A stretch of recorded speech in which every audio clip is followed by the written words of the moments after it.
Bagi pihak-pihak yang keberatan terhadap putusan untuk menguji putusan majelis sedangkan mempergunakan hak itu.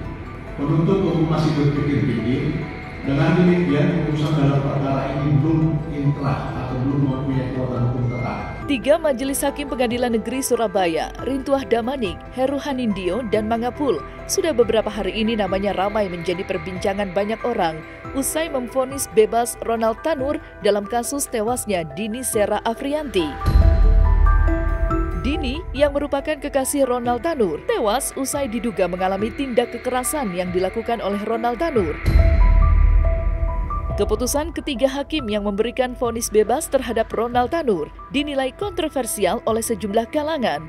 Tidak terkecuali praktisi hukum Alvin Lim yang dengan tegas menuding adanya dugaan suap dalam kasus tersebut. Lantas, apa alasan Alvin Lim berani menuding adanya dugaan suap yang melibatkan para oknum penegak keadilan dalam kasus tewasnya Dini?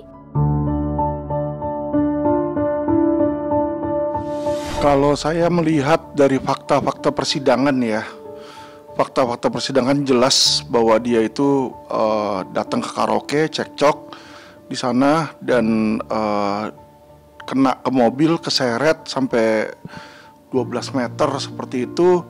Jelas itu penganiayaannya udah pasti ada penganiayaan ya, karena kan sampai dia diseret sampai mobil, keseret mobil dia nggak mau berhenti kan berarti itu ada kesengajaan. Ya kalau masalah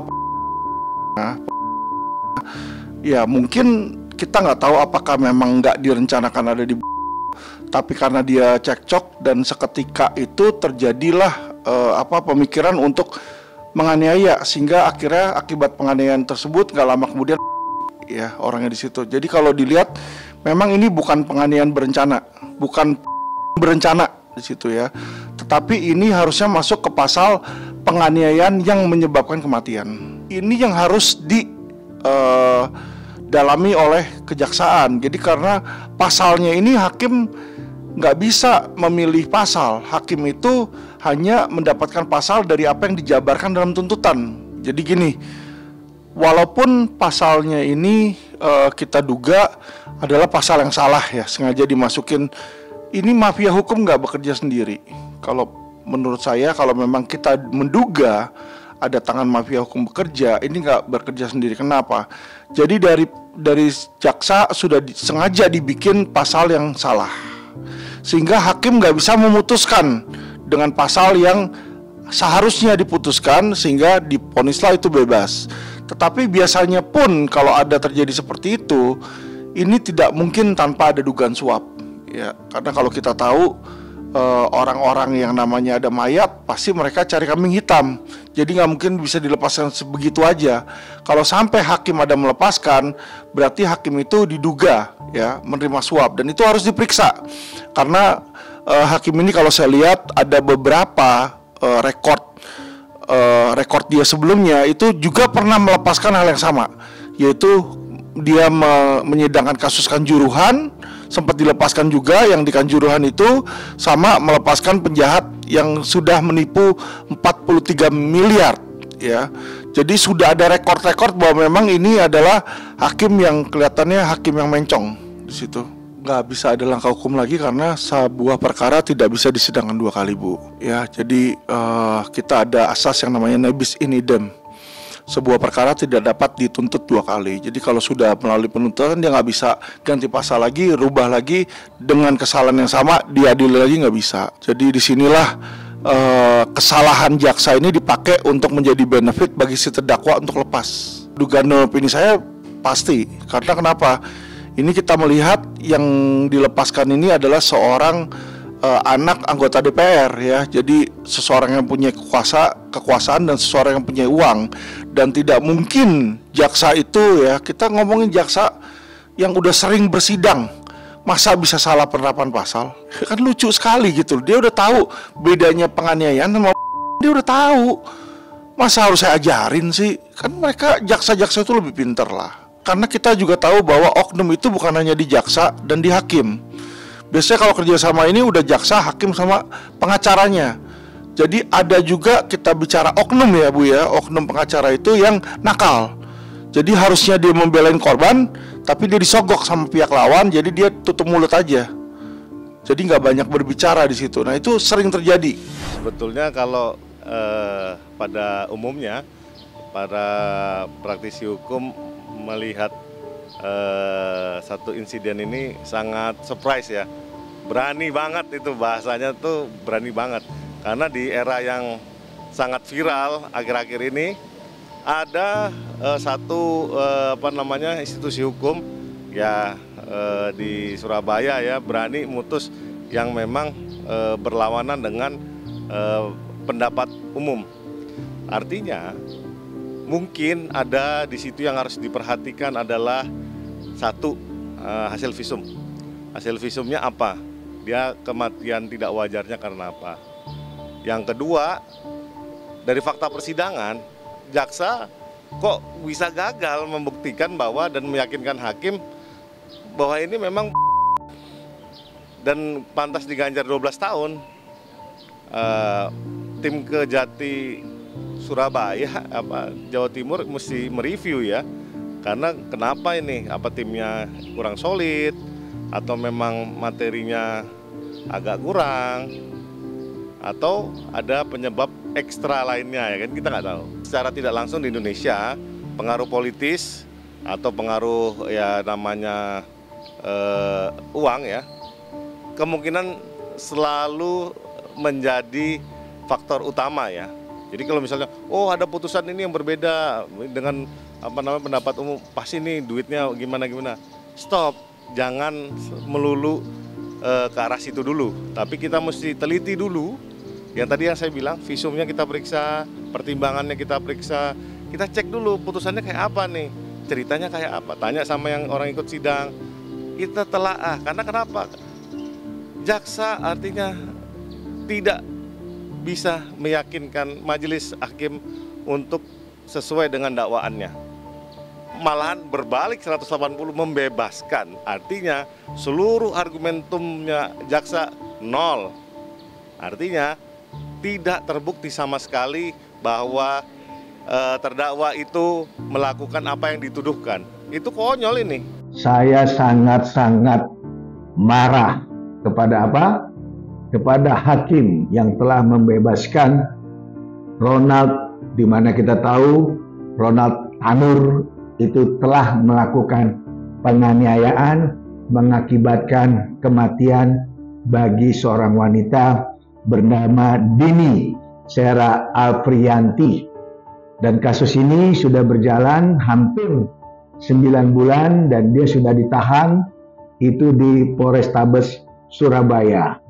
Baik dari kepolisian, lantas di jaksa masuk ke persidangan, dan tuntutan jaksa penuntut umum jelas 12 tahun. Nah, kalau hakim yang memimpin daripada kasus ini memvonis bebas, maka saya anggap hakim ini sangat-sangat kurang ajar, sangat-sangat sakit sekali.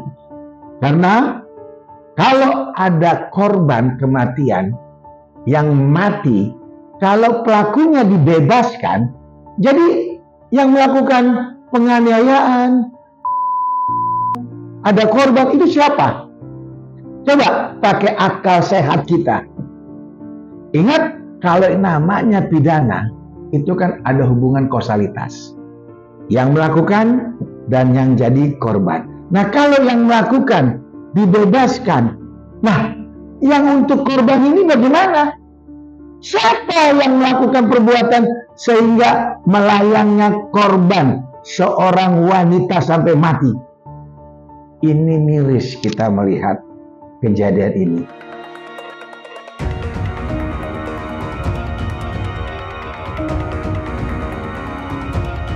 Rasa kecewa atas vonis bebas yang dijatuhkan Hakim Pengadilan Negeri Surabaya membuat pihak keluarga dan sejumlah elemen dan tokoh nasional berencana menggelar aksi protes atas putusan hakim yang dianggap penuh dengan kejanggalan. Beredar kabar jika Komisi Yudisial sedang melakukan investigasi terhadap ketiga hakim yang menjatuhkan vonis bebas terhadap Ronald Tanur. Lantas, seperti apa pandangan praktisi hukum menilai putusan bebas yang dijatuhkan hakim terhadap Ronald Tanur? Dan benarkah ada relasi kuasa? Serta, sudah tepatkah Komisi Yudisial melakukan pemeriksaan terhadap ketiga hakim yang menangani kasus Dini?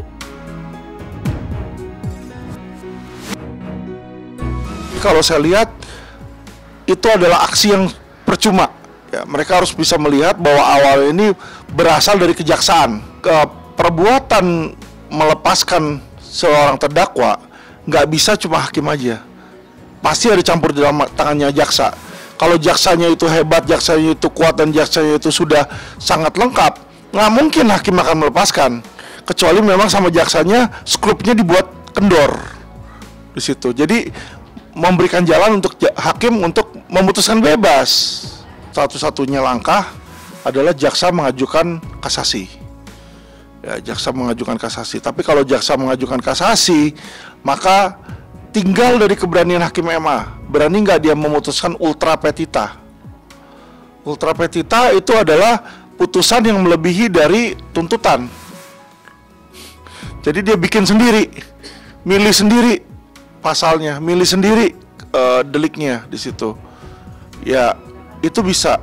Ketika memang ada kejanggalan dalam menarik pertimbangan-pertimbangan sehingga menghasilkan hasil putusan bebas, nah itulah makanya ada Komisi Yudisial, ada badan pengawasan hakim.